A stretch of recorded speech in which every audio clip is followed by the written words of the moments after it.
Here's part 10 of Haunted by Chuck Palahniuk. So St. Godfrey and Little Miss Sneezy are discussing plans to enhance the experience of maybe a forbidden romance within the group. Oh yeah. Maybe I could be fake in love with Comrade Snarky. Well, did you ask Comrade Snarky if she could be in love with you? I mean, we really gotta make it the real deal, like when the paparazzi and media are like interviewing you, you need to be seen like hugging and kissing off screen, and a wedding would make it real. Ooh, yeah. And of course it's all fake though. Yeah, of course it's fake. Like, you guys don't have to be in love, but you gotta make it look real, you know? Like a celebrity love. How about the Countess Forsyte? How about you and me? How about the Baroness Frostbite? But she has no lips. Like, literally, she has no lips. How about Miss America? No, she's already famous for being pregnant. She's already got her fame. I'm not pregnant, and I have lips. How about Mother Nature? I mean, better, but you know what she did to her nose, right? So again, to reiterate, everybody hacked off most of their fingers and toes to really add some spice to their kidnapping situation. And Mother Nature slit her nostrils all the way down to her lips to mutilation. So the plan was to tell people that Mrs. Clark did the cutting while Mr. Whittier instructed her. And after all their little fingers and toes were removed, the villains would eat the toes and fingers. But in reality, they just fed their fingers and toes to Cora Reynolds, the cat. So as Godfrey and Sneezy were in the corner discussing their little romance plan, the matchmaker was telling the group, you know, I'm considering, what if someone cut off my dick? That would add some shock value, yeah, just take it off. Someone want to do that for me?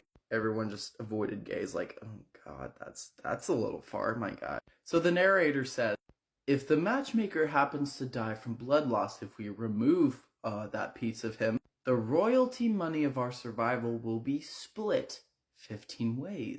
If Little Miss Sneezy dies from choking on mold spores, or if Miss America dies during childbirth, the royalty money will be split 13 ways. If we can keep whittling down people, we'll just get more and more money. So since the heating isn't working anymore, for warmth, everyone has collected all of the costumes from the back dressing room. So everyone covered in blood, and all of their nubby hands and feet are wrapped tightly in cloth that are drenched in blood.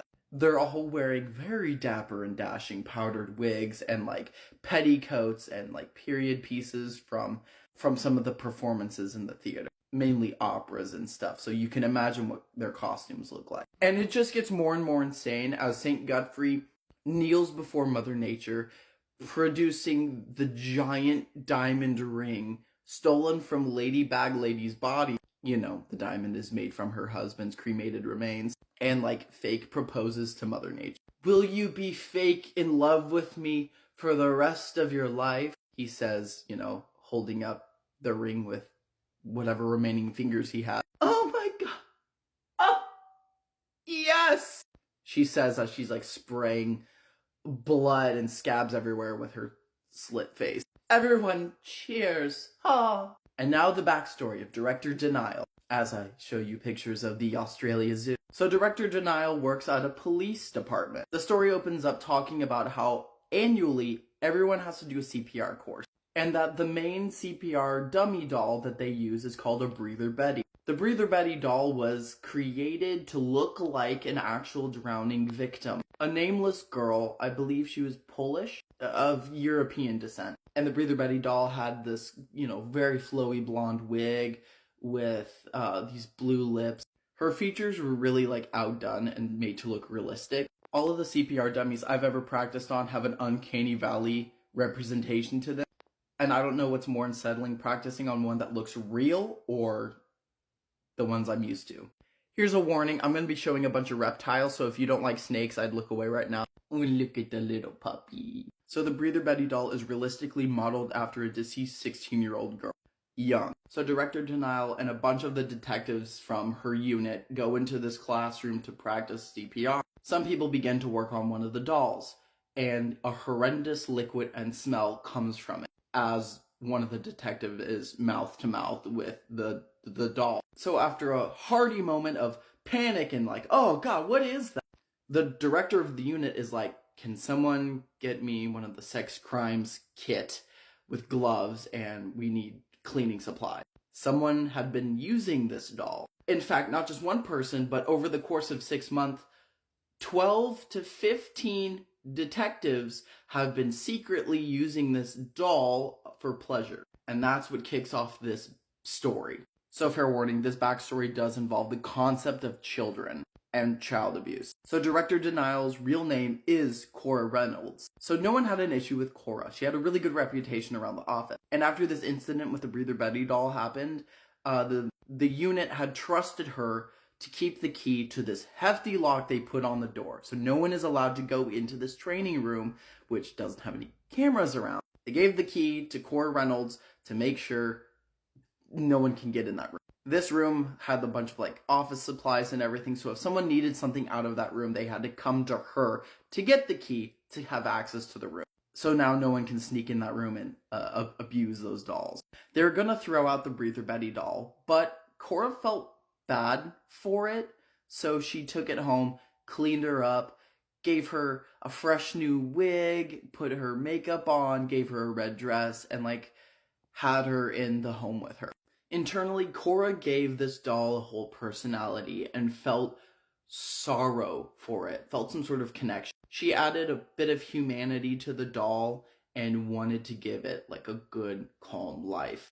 She says, humans know how to make people into objects and objects into people. That is the reoccurring theme of this story. So Cora's main job with the police department is not only keeping track of receipts and doing a lot of the HR and accounting related things, but she works closely with, child investigation services. Like when kids are involved with really horrendous abuse, she's in charge with interviewing these kids, and she has the doll, like, show me on the doll where this person touched you. That kind of stuff I won't go into. But part of her job also is to go shopping for stuffed animals to give to these kids when they first come into the department for interviewing. So Cora will be out at the store with the pure mission of like picking up 1 or 2 stuffed animals to refill at the office. She'll pick one up, put it in the cart, and realize like, oh, this little monkey I just put in my cart looks really lonely. I bet he's really sad in there alone. I'm gonna get him a friend. And then she'll grab a giraffe and she'll put it in the cart too. Like, oh, now they're happy, now they're friends, but they could have a little group together. Like, it's nice to have a group of friends. And she'll grab a rhino or an elephant, and she feels something with the stuffed animals. And soon, her whole cart is full with stuffed animals. She likes to go for the stuffed animals with missing ears or eyes or torn seams. She has a very beautiful personality. I relate on a personal level because I still have a bit of that as an adult, but as a child, like, I thought every inanimate object had a personality and feelings. So I would feel bad leaving a stuffed animal somewhere or throwing away a piece of clothing or whatever, because I thought these things would be mad at me if I left them alone. So Cora speaks something deep in me. So Cora, I feel you on a spiritual level right there. So any of these damaged stuffed animals that she would end up picking, she would take home with her. Of course, most of the stuffed animals went back to the office, but her apartment was soon full of these quirky little things that she picks up. The Breather Betty doll. She felt bad leaving the Betty doll in the garbage. She has feelings. She's a person too. This little stuffed turtle has a missing eye. He'll be sad if I leave him alone. He won't be picked at the toy store. No one wants one with missing eyes. He's gonna go right there on my shelf. Now he's happy. Apartment full of stuffed animals with quirky little personalities, and she just is as happy as can be. No one messes with Cora because she's a wonderful person.